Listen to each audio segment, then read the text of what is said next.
আসসালামু আলাইকুম এইচএসসি পরীক্ষার্থীরা কেমন আছো সবাই? আশা করছি তোমরা সকলে ভালো আছো। তোমাদের সকলকে স্বাগতম জানাচ্ছি নোটসপরবিডি নতুন একটি ভিডিওতে। তো তোমাদের সকলের জন্য একটি গুড নিউজ রয়েছে। তোমরা যারা অটো পাসের দাবিতে আন্দোলন করছো, মানববন্ধন করছো, তো তোমরা যেই দাবিটা নিয়ে শিক্ষা বোর্ডের কাছে তোমরা স্মারকলিপি এমনকি তোমরা যে নোটিশগুলো পাঠিয়েছো কিংবা আন্দোলন করছো, এই বিষয়ে কিন্তু পরীক্ষা নিয়ন্ত্রক তোমাদেরকে এই বিষয়ে কিন্তু একটি গুড নিউজ দিয়েছে বা একটি আভাস পাওয়া যাচ্ছে তোমাদের আসলে কি সিদ্ধান্তটা আসতে যাচ্ছে এই বিষয়ে। তো সেই পুরো আপডেটটা আমরা আজকে এই ভিডিওর মাধ্যমে তোমাদের সকলকে জানিয়ে দেওয়ার চেষ্টা করব।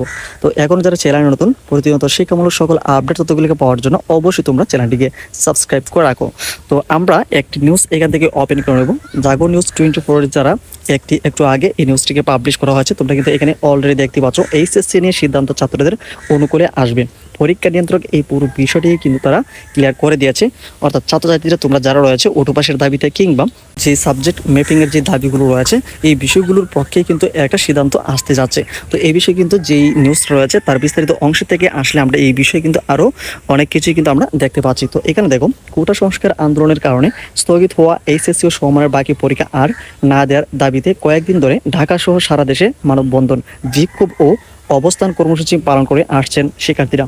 আন্দোলনের মুখে আগামী 11 সেপ্টেম্বর থেকে বাকি পরীক্ষা নেওয়ার জন্য যে রুটিন প্রকাশ করা হয়েছিল তা বাতিল মৌখিক নির্দেশনা দিয়েছেন শিক্ষা সচিব।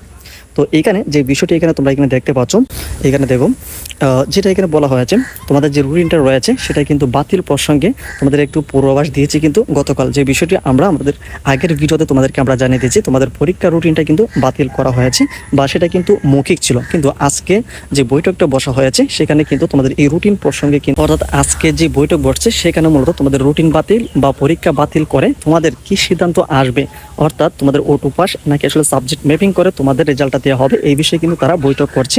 এছাড়া তোমরা এখানে দেখো শুধু রুটিন বাতিল নয়, অটো পাসের দাবি শিক্ষার্থীদের অনুকূলে আসবে বলে আশ্বস্ত করেছে পরীক্ষা নিয়ন্ত্রক অধ্যাপক আবুল বাশার।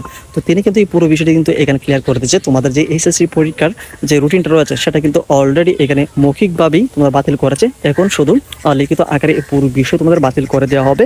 এমনকি সেই সাথে তোমাদের যে দাবিগুলো রয়েছে অটো পাস কিংবা সাবজেক্ট ম্যাপিং, তো সেটার একটা আলোকে মূলত এখানে তোমাদের রেজাল্টটা প্রস্তুত করার জন্য তারা কিন্তু বৈঠক বসেছে। তো এই বিষয়ে কিন্তু তোমাদের এই পুরো বিষয়টিকে আশ্বস্ত করেছে।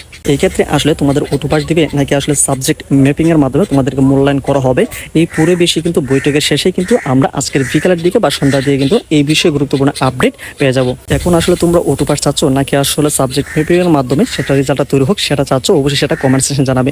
পরবর্তী আপডেট পেতে অবশ্যই চ্যানেলটিকে সাবস্ক্রাইব করে রাখো।